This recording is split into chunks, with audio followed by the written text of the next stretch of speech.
Hello, everyone. Ko Haim Tokengwa. My name is Haim. I'm also part of the RTIU family. I'm a senior lecturer teaching at the RTIU for 3 days a week.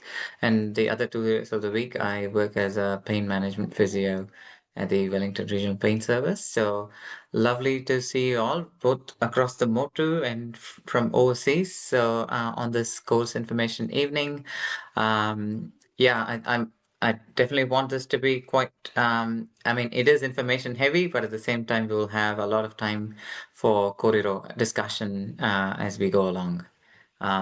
Thank you all for your time, which is extremely precious. And thank you for joining us and those who are watching online after. Okay, okay. So, as we mentioned, so the first part is all about the introduction about the coursework papers we offer at the RTIU. And then the second half of this talk is going to be about the scholarships that are available when you're planning to do your master's and PhD with us. So this is our FANA, the RTIU teaching staff and support staff all together.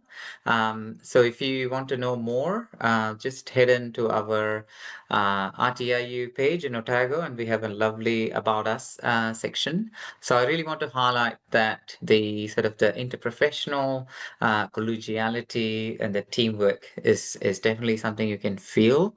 And people who are studying with us or people who are planning to join us, they are the ones who can vouch for this. So we don't want to blow our own trumpet, but it is a lovely supporting Fana team.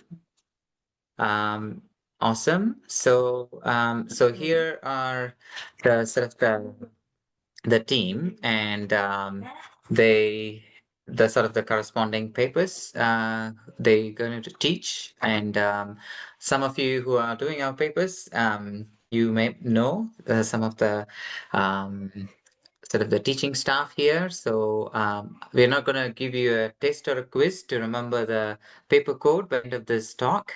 But as you can see, the rehab, the short form, refers to rehabilitation, and most of our papers, pretty much all of the papers, start with the 700 level. Yeah, so this is to give a bit of a snapshot of all the different types of papers that are available. So The, now you're the gonna so the codes are handy if you wanted to just Google that code number simply. All the paper information will come up, and including the guide to enrollment. So just a handy reason to also note that down with the topics. yeah, good idea, Fee, because often if you're new to the university system, all the papers, the postgraduate papers, they use this paper code, and sometimes they can be a bit confusing. So, a handy tip, as Fee mentioned, is yeah, if you are interested in a paper, find out that code and Google it. It'll take you straight to that website with that information of the paper.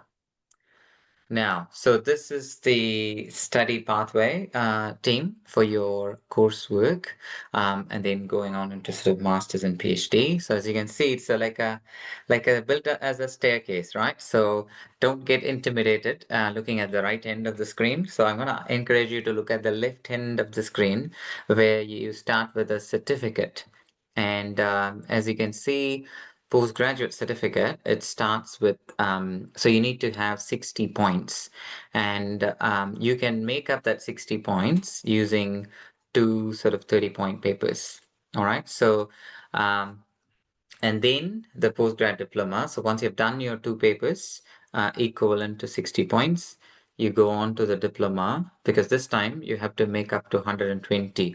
So that means you have to have about four 30-point papers, one of which must be is a research methods paper. So that would mean if you're definitely keen for a master's, so we highly encourage you to choose that research methods paper, because that is one of the key criterion to be eligible to do a master's later on. So once you've done, starting with two papers for the certificate, and then you went on to do four papers to get your diploma, and out of the four, if you have had the research methods, then you can go on and do your sort of masters. So I'm going to walk you through this. So hang on, hang in there, hang in there. It can be a bit intimidating at the start. So here is a bit of a pathway. So to start from a postgraduate certificate. So if you decide tonight to start with us, so to do a like a postgrad certificate, so the one of the first papers, which is an essential paper that we offer when you do a certificate, is a Rehab 701, is the Rehab Principles paper run by Professor Jean Hay Smith from RTIU, and it's always run on the first semester every year. All right, so you choose that one, and then the second one is an option, and you got lots of options which you can see on the top of the screen. So you got musculoskeletal rehab, neurological rehab, rehab with children paper, the vocational rehab paper, rehab with the older adults, and rehab related to service evaluation and innovation, and finally personal and psychological factors in rehab, which is Rehab 7 and 4. So you can make up that sort of 60 points to make up your certificate. So once you've done that, you can actually go on to do your postgraduate diploma. As I mentioned before, this time you need further 60 points. And if you have already done your rehab principles as part of your certificate, you only need two other sort of papers. Um, awesome. So Fee's putting in all the supplementary information in there. Um, In the chat. oh, perfect. Okay. Mhm. Awesome. And again, like the suite of papers we offer means you can choose any of that combo from the list of papers that is available to you to make up your diploma. So I'll pause there. Fee, is there anything you would like to add? I was just going to say that we're looking at the diploma level. You can choose one paper that is not an RTRU paper. So if you're really interested in something out of child health or I don't anatomy or social work, um, or from another, including from other institutions, including internationally, as long as it could be argued that it forms a coherent body of knowledge that you've studied overall under the postgrad diploma, then you can switch out one paper, including if you've previously you've got a paper already, perhaps you started at one institution. Um, a lot of occupational therapists have been a bit caught out with the occupational therapy school ceasing any postgraduate studies.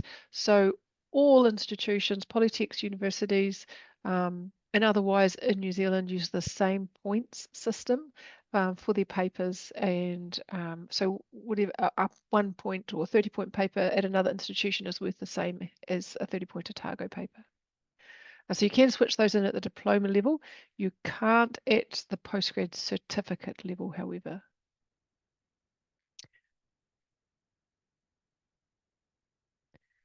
There, yeah, maybe carry on him. And thanks. Some people are putting questions in the chat. I'll field those while him continues. Let's put a link to Dave's question.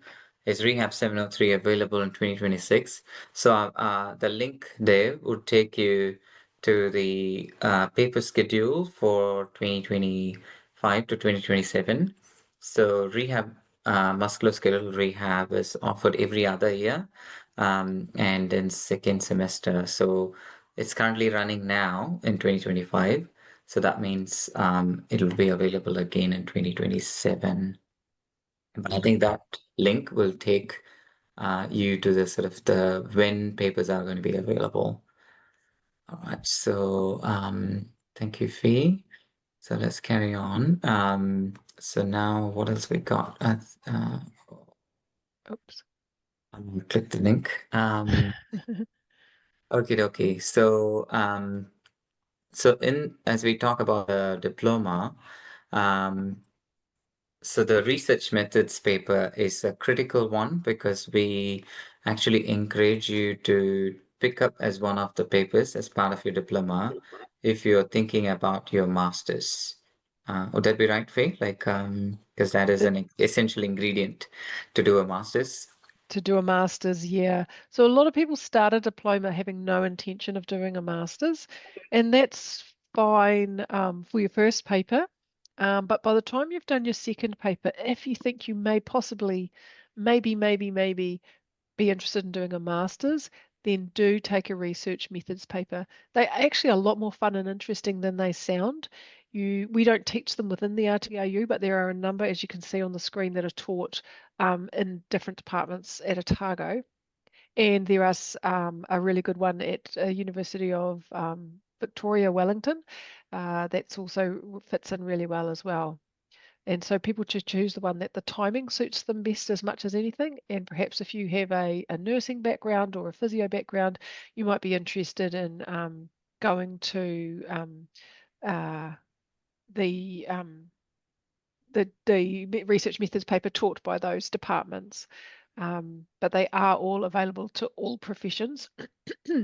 Now they're not as the reason that they are much more interesting than they sound is that you take the focus of all the assignments in the research methods paper is your clinical area of interest or your specialist area of interest, and so you can do a really deep dive into the quality of research across qualitative and quantitative lenses for that topic that you're really interested in. So people always say that they were pleasantly surprised that they enjoy it, and it's a great way to um, have a feel for different methods that you might be thinking of using in your masters and or for an evaluation project that you're hoping to do at your work. So you you plan a project within all of those papers. The major assignment is a proposal, a full proposal for a study, all designed out with rationale and everything, and that is literally the roadmap for your masters. And the first thing that you need to share with the department when you go to enroll. However, you can certainly some people do that and they're like, oh my gosh, now that I've scratched the surface of that topic, I don't want to go any further with it, and I do definitely don't want to do it for my masters. Or they find that, gosh, I thought I was a real quantity person. I'm really into numbers and exactitude, and now that I've learned a bit more about that and learned about qualitative research, I really want to do a qualitative master's, or vice versa. I've regularly hear both directions of travel for students. So just to clarify, the research methods paper is not compulsory in a postgrad diploma. You can do your postgrad diploma with 4 of your passion topics that you've just picked because they whet your interest, but you will then need to do a standalone 30-point paper to progress to your masters. Even if you choose a coursework masters, you can't. Even if you choose a coursework masters, you can't do the masters within the research methods within it. You need to have done that before you can enroll in the masters. I will I'll find that Vic research methods paper while Hem continues. Thank you, Yufi. So yeah, I think this is a bit of an evolving space as the uni is trying to sort of streamline the research methods offerings. As you can see, there are various departments trying to offer this in different campuses. So an easy way to sort of like find out the information where you want to is just Google research methods Otago, and that will take you to the relevant sort of paper sections. And again, those codes can be quite helpful, those HASC 417, AVME 785. So depending on the codes, it will make it a lot more specific. As we mentioned, like this is a building block to do your master's or a PhD. And yeah, so this is again, if you can make it as part of your diploma papers, making up to that 120 points, then yeah, then you're all set for completing your master's or a PhD. All right, so now, so we looked at the extreme lift, the starting step, the baby step, the certificate, the postgrad, and then you decide, okay, this is good. I'm gonna carry on to do a diploma. Okay, this is good. And then you get this sort of the researchy bug to go on to do your master's, which is possible if you get infected by that curiosity bug. So then the masters, as you can see, it's 250, sorry, 40 points. You could straight away, 120. um, Oh, sorry, sorry, yeah, I mean, as 240 altogether. 240 Yep. as together, yeah. So you can, after your postgrad diploma, you can do a complete sort of a 120 point thesis, which is called master's thesis. So you can do it like as a full-time option, but if many of you may be working also do part-time for 2 years. But I think the actual duration of the course is 1 year full-time. So if you choose the master's by thesis option, so you can also do a master's by coursework option. So where you might have to do two other sort of 30-point papers, and then you may also have to do one 60-point dissertation. So again, like there are two different come to sort of masters. Um, so feel like in your experience, like people often sort of try different either of these options, like at how do they sort of make a sort of decision to go the sort of the master's by coursework pathway or the master's by thesis pathway. Honestly, you could probably do some kind of attachment style or personality profile analysis on who likes to go thesis and who likes to go dissertation. But traditionally, if people are thinking, well, maybe down the line PhD, then we strongly recommend people to enroll in a master's by thesis. It just gives you that experience with one large project and one large document. And the size of these pieces of work does take a bit of getting your head around. It's kind of like larger scale project management. Having said that, it is still possible to progress to a PhD with a dissertation. So if you're somebody that prefers things in smaller bites, you're somebody that kind of likes that novelty of a different topic, a different course, and a really structured learning situation, um, without the kind of going really deep on one thing, then a dissertation, master's by coursework might be the right thing for you. Only thing difference is when you go to progress to a PhD, there's a little bit more justification needs to be done with the if someone's gone the coursework route. But if you've gotten a strong grade in your dissertation, the RTRU staff support you in your application to a PhD. I can't see that you would be turned away. I've definitely seen students go through that pathway as well. Yeah, so a lot of it him depends on what works for you with your learning style.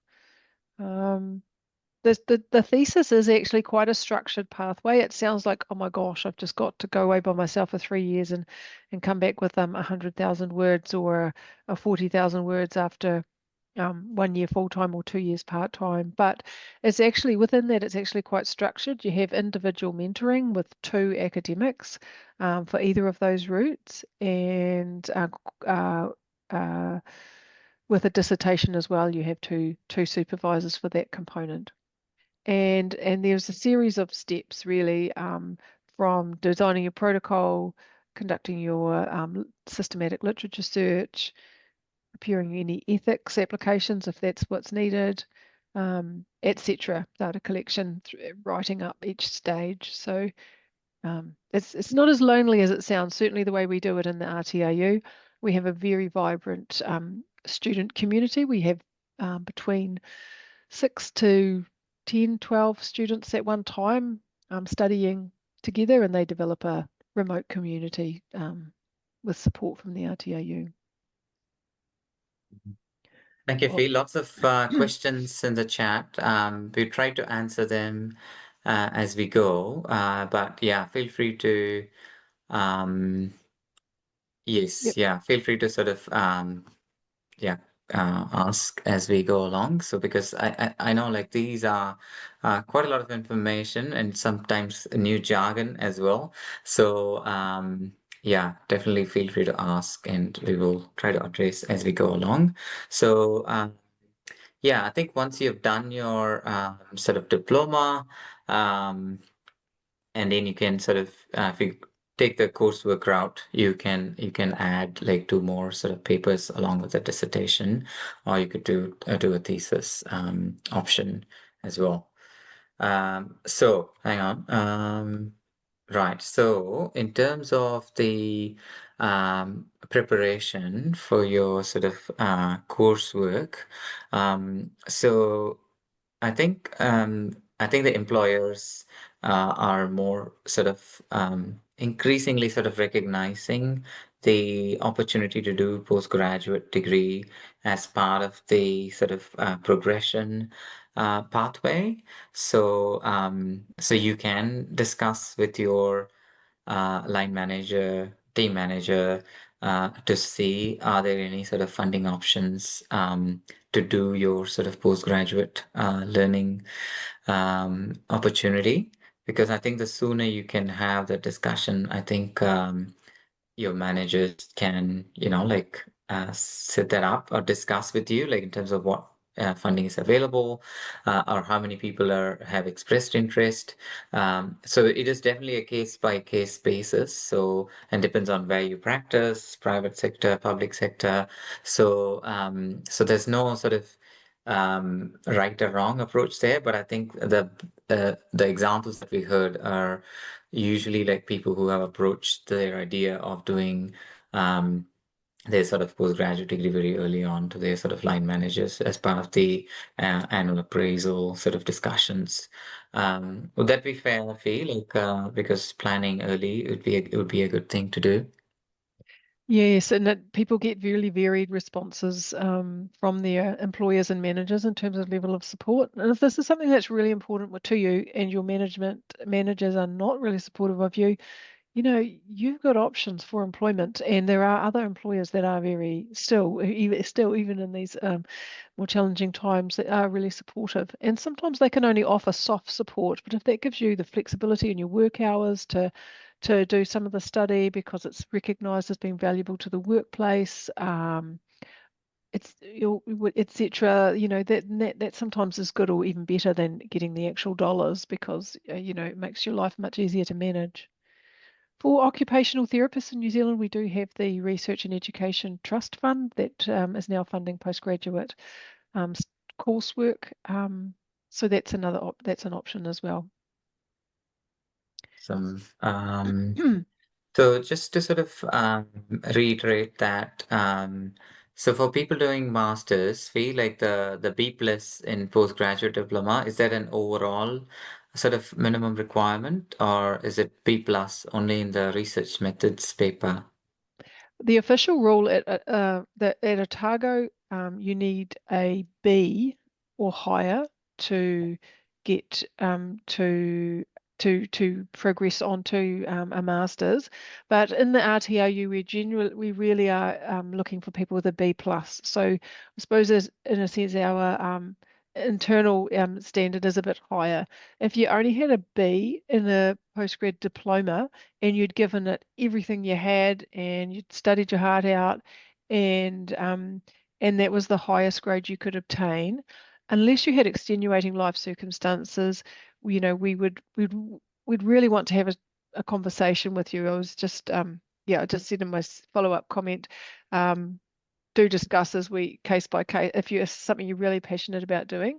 We are mindful of people's different diverse learning needs and neurospicy, as they say now. And life happens, life events, and many of our students are women managing complex domestic situations as well as work. So we're not unsympathetic to that. We're up for a discussion, but it's worth bearing in mind that if you've really strived very hard and achieved a B grade in the postgrad diploma, I just say amazing, full credit to you. That's fantastic.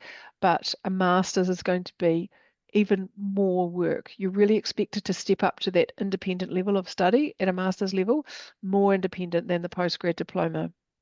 And so, although there are some additional papers, just like papers you could have taken in your diploma, if you do the master's by coursework, for the dissertation, you're expected to do independent database searching to a publishable standard. Now, we support you with that, and we teach you, and you have access to the librarian, but ultimately, you've got to be able to do it yourself. And the same with the writing. We'll give you some guidance on it, but you're expected to have a fair bit of initiative and including to ask questions when you need to ask them. So I hope that helps. It's a lot about learning style and thinking style, and but yeah. Yeah. I think even as you can see, the staircase goes up. The sort of the expectations go up as well.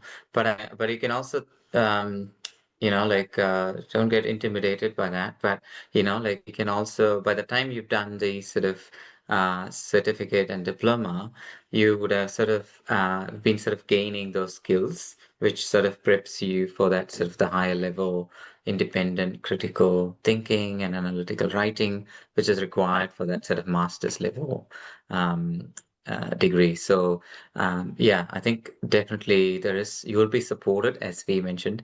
So yeah, Fee. Just to clarify, you do need a B plus to achieve a B plus in a research methods paper before you progress to a master's. So there is a grade, a specific grade for research methods that is the university-wide requirement, and yes, it is a half a grade higher than any other papers.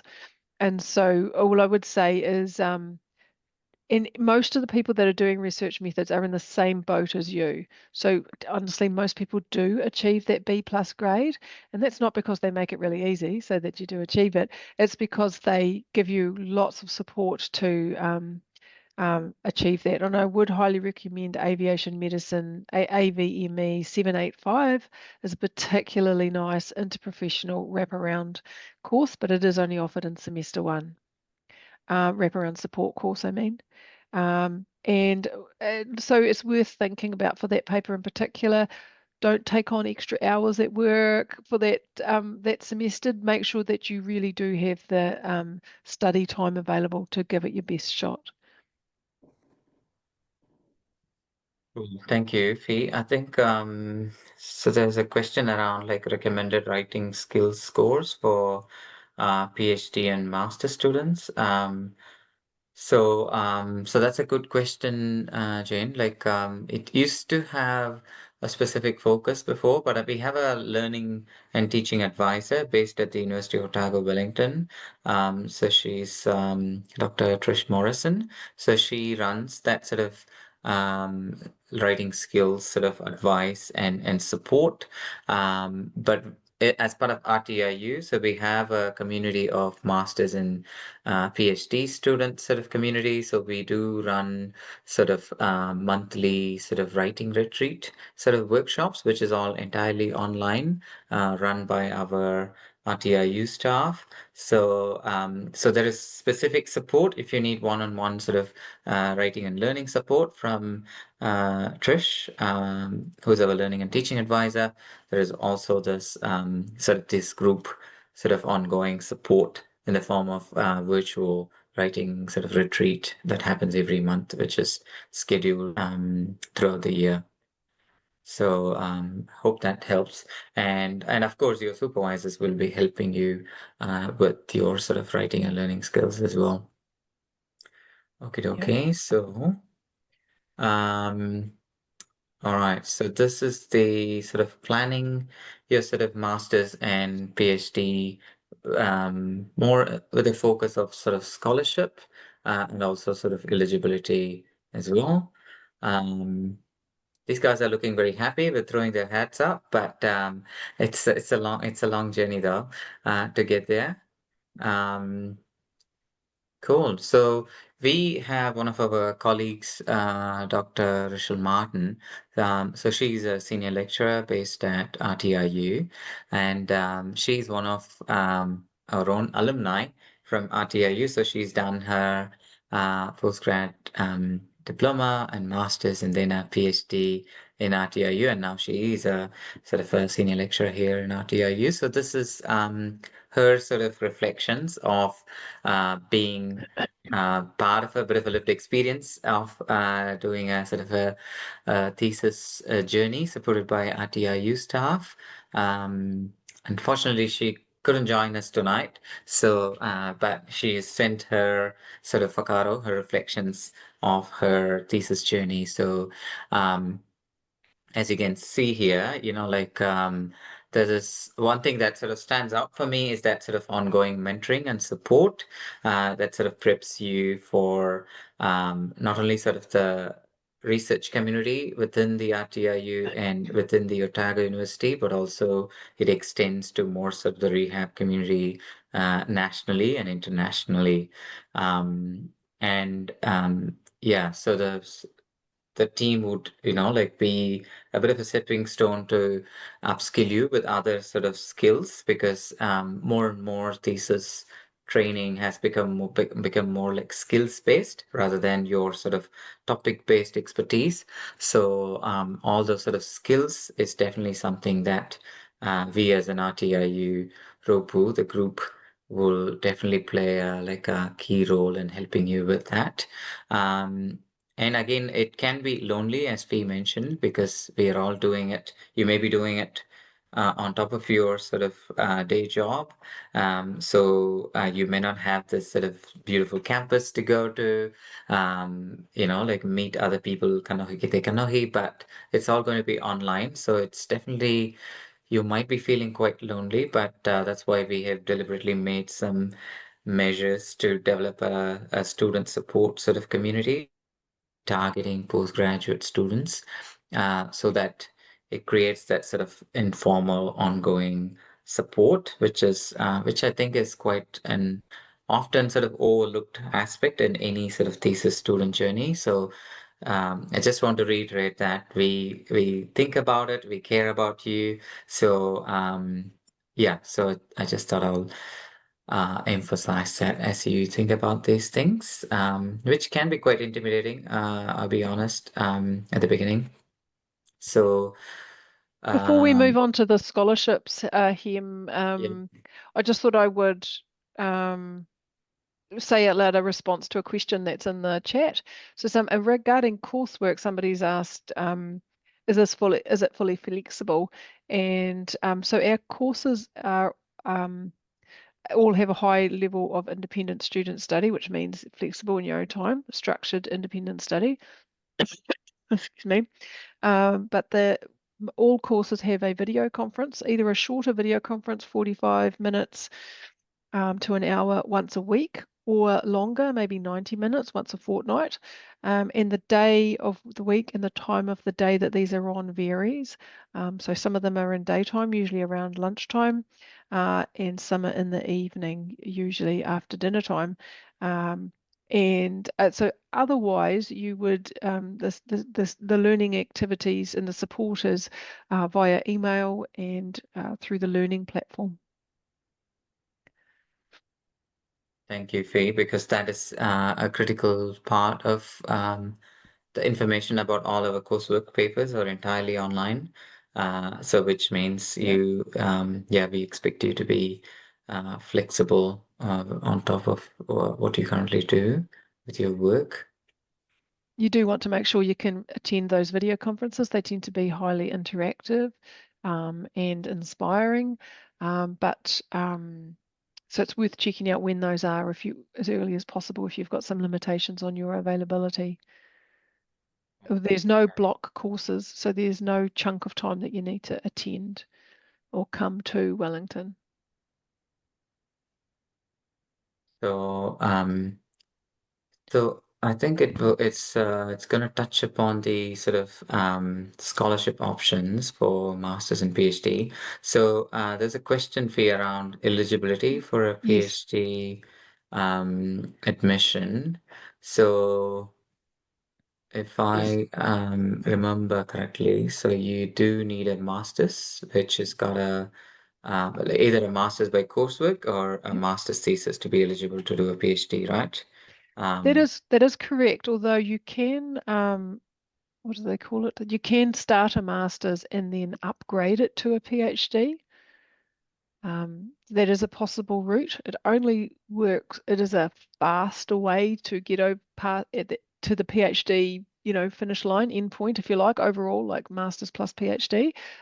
You can do either masters or PhDs part-time or full-time, by the way. But I think the maximum period is 5 years, I think. Trevor might be able to help with that one. That doesn't come up too often, actually, but um, uh, The sooner the better, right? Like beyond 5 years, you might run out of gas of the topic and the yeah, supervisors. life happens too. Life happens, yeah. We have an alarming number of students get pregnant once they start their theses. But yeah, you can. So overall, you can do that. You can upgrade it. It only suits from a master's to a PhD. So there, the entry requirements are the same as they were for a master's. You need a B plus or greater. So the requirement to enter a PhD is that you have a master's that has a B plus grade, unless you do that upgrade style I just said. Did you want to talk about the by publication him or by thesis? Yeah. You, uh, so once yeah, like get into this sort of PhD track. So as we said, like it can be 3 years full time or about 5 years part time. So you can make your thesis entirely by a series of publications. And that is a sort of a new style that's sort of um, like made available for students as a sort of as an output, or your traditional style is more the sort of um, like introduction sort of methods, and then you may have a couple of independent sort of studies, and then a classic sort of discussion and conclusion. And as you can see, it's about like somewhere between 80,000 to 100,000 words. So if you print them, so it might be depending on whether you print them one-sided or double-sided, you can increase the thickness of your thesis, which I have currently as my laptop height adjuster. So it can be useful in the long run, but yeah, I think this is again, you'll be guided by your supervisors, and um, you're encouraged to have a Mm, supervisory team. And again, there's no sort of magic number. Usually, mm, people have one primary supervisor and then maybe two other sort of co-supervisors. Again, you can also sort of mix and match your supervisors from other departments within the Otago Uni, because if it's your work is quite cross-disciplinary, you can have supervisors from other disciplines as well, and that's quite a common practice. And sometimes you can have your advisors, who can be national advisors or international advisors, who can contribute to the PhD journey more on a sort of an on like a more an as needed basis as opposed to a regular basis. So So, yes, but we've got about 20 minutes left. So I wonder if we move to the scholarships information, scholarships, and yeah. then if there are any further questions around the PhD, we'll come back to those at the end. I can certainly stay online a little after 8 if for people with some quite specific questions. So your most, as him said, scholarships are very rare at the coursework stage for diplomas and certificates. But once you get to masters and PhDs, scholarships start to become available. Not only through Otago, there are other uh, sources of scholarship around the country and sometimes internationally as well. So, as scholarships from the University of Otago for your study at Otago are probably the most frequent type of scholarship that we see. The university puts aside a bundle of money for scholarships, and so that is, all people across the university go into a pool and compete for those scholarships. They are almost 99% awarded on the basis of grade, maybe 98%, shall we say. But the grade for your previous study is the key thing.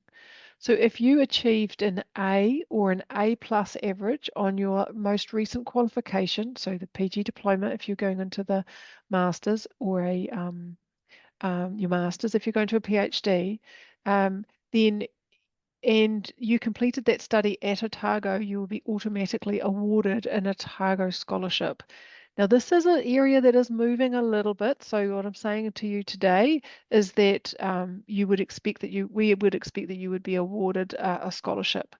The scholarships offer a small stipend, a small living allowance, which is actually pretty tiny. I think it's about 27,000 a year, plus your fees being waived. So the fees for a master's are just a bit over $10,000, and the fees for a PhD are just over $30,000. So that fee is waived if you are awarded the scholarship, and you may or may not choose to take up the stipend if you're offered it, because there is limitations on how much paid hours of work that you can do. Now, I can't remember the exact number, but I think it's around about 10 hours. Trevor, if you have that to hand, do feel free to pop that in the chat. So for people who are already qualified as a health professional, you're, you usually going to be better off if you work part-time, like 3 days a week, enroll full-time, bearing in mind that you'll probably do more hours in a week than the standard 40 during while you're studying and working. Yeah, and for many people, we recognize that the stipend is simply not enough to live on if you are having to really fully cover your living costs. There are some additional special categories for, just back a sec. There are some special categories that have slightly less competitive categories, but they are still fairly competitive. There's nothing nothing's given away these days. But so for Māori and Pacific Islanders in New Zealand, there are specific categories for them, which may make the scholarships more accessible. Um, if you know your GPA, your grade point average, that's actually a more exact indicator of the cutoff, but generally speaking, an A to an A plus grade. Sometimes an A minus sort of sneaks through the system, but if you have any A minus in your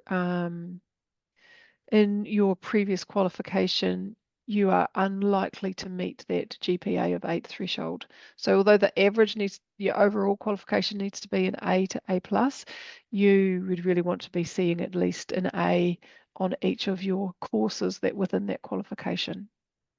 So it is actually more competitive to get a scholarship for a master's than it is for a PhD. More people only go to a master's level, I suppose.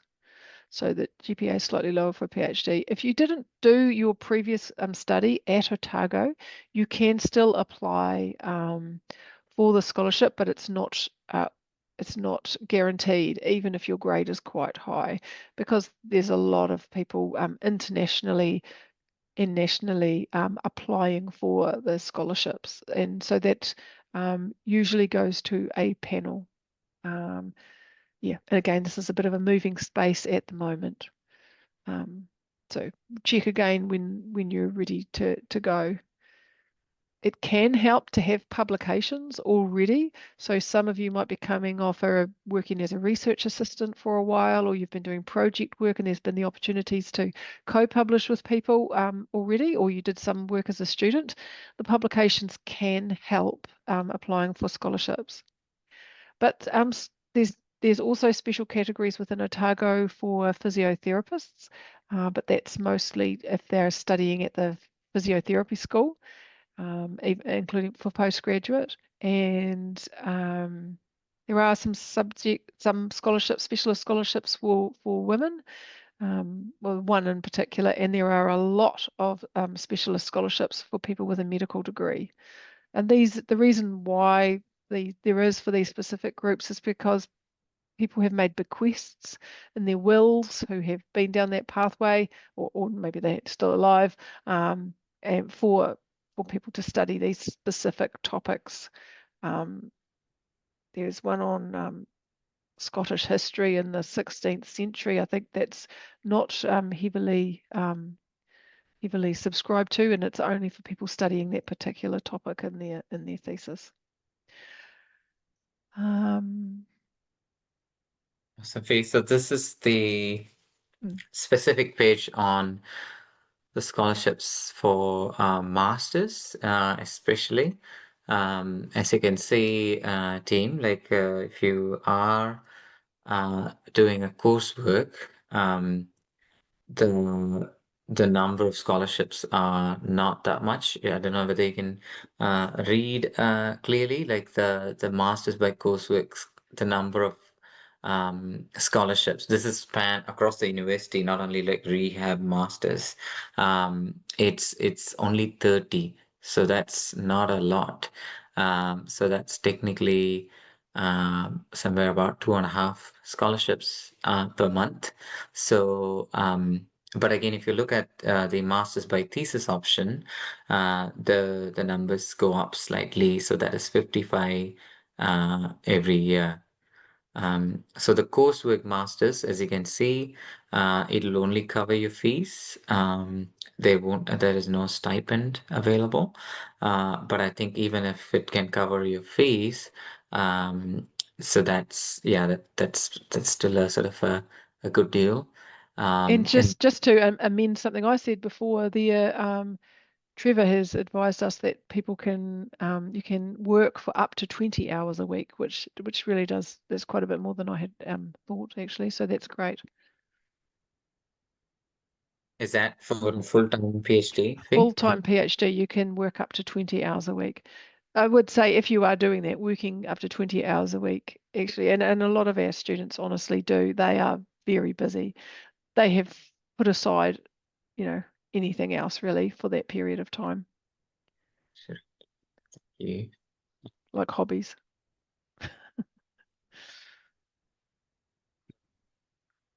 Um, yeah, when you go to apply for a scholarship, an Otago scholarship, you simply tick the box when on the online screen that you'd like to be considered for a scholarship, and your GPA is automatically calculated by all of the documentation that you've submitted as part of your enrolment. If you didn't already study at Otago, in which case it's already in the system. Uh, and but before by this point, you would have already been having conversations with one of the RTIU staff around them taking you on as a master's or PhD student, and they would support you with some of that scholarship preparation as well. There are some other reasons why you couldn't get a scholarship. If you already have a PhD, you can't get a scholarship for another PhD, and similarly for a master's, um, even if it's at another institution. And yes, there are some people that like to do multiple PhDs. And if you have a scholarship already elsewhere, you can't hold um, a full Otago scholarship as well. It's just really trying to really fairly distribute quite limited money. Yeah, so I think there's also a question in the chat around so this time we are moving to the PhD scholarships team. This is the doctoral ones. Yes, we uh, there's a bit of a pause in the offerings of PhD scholarships, especially to the international ones. I hear on That's only the panel hem. So that's okay. only students who maybe have an A minus, they're just below the GPA, or if they're international applications. Right. Um, the no scholarships are currently being awarded. That's just suspended. It's not necessarily a permanent situation, but that is the case, and it's not clear how long that's going to last for. So it's sort of indefinite at the moment. Um, So just to clarify there, Faye, so if mm, I am a domestic student and mm. if I have an A or an A plus in my previous degree, let's say master's thesis or master's by coursework, so my auto award for Otago doctoral scholarship, that remains, right? I don't like to say you're an absolute shoo-in. Um, Okay. anymore because things do change around a bit, but certainly we would expect that you would gain one in our experience. Currently, the auto awards are still in place, but Yeah, there's a review of all scholarships, and the auto award is also part of that review. yes. Nothing is Okay. likely to change before at least the middle of next year. All right. I Okay. mean, that, So yeah. thank you, So Trevor. And the yeah. auto award is still in place. So if you yeah, so you should go with some confidence if you have an A or an A plus in your previous qualification. And just to also highlight that the yearly stipend has gone up from my time when I did my PhD. It was about $25,000. So this was about 9 years ago. So as you can see, it has gone up from 25,000 to 32,500. 32,000. Yes. Yeah, My so number's a bit it out of date. it's in the last about 9 years, so it's gone up to $7,500. So which is it Mhm. doesn't match the inflation at all at any way. So it is, yeah, this usually people do yeah, like do part-time jobs Mm. and then because to survive with this stipend is not enough. But again, as we mentioned, your supervisors would give you like specific advice as well. Because we're Yes. doing more like a generic sort of advice for now. Yeah. Okay, so in the interest of time, I'm gonna Mm. move Just while you on. move forward there, Jane asked, has there been any reduction in the intake? Yes, there has been a reduction in the intake of PhD um, applications. I'm not sure about masters as well, actually, but there has been some drop. Yeah. Yeah. Oh, here's some of those scholarships I was alluding to before. So we won't go through all of these, particularly the Otago ones. What you go do is go, if you're interested and you want to search around for any other kinds of scholarships, go to this fees and scholarships at Otago website and just type in anything about your demographic profile that you're female or health science, you're looking at something in health sciences, or you're a physiotherapist, or you're interested in mental health and addiction, and just see what you can find. Put pure ethnicity in if you're a member of any other cultural group or religious group, give it a try. It's got a, or you just sit there and scroll for a couple of hours as well. But there are some things buried in there. The ones we've listed there is ones we've had students been awarded them in the past. And very briefly, there are a range of, outside of Otago, there are a range of other places that you can go to look for scholarships. So for our students, one of the most relevant ones is an ACC Masters Scholarship that's become available for the first time in 2024. And they are issuing several scholarships every year.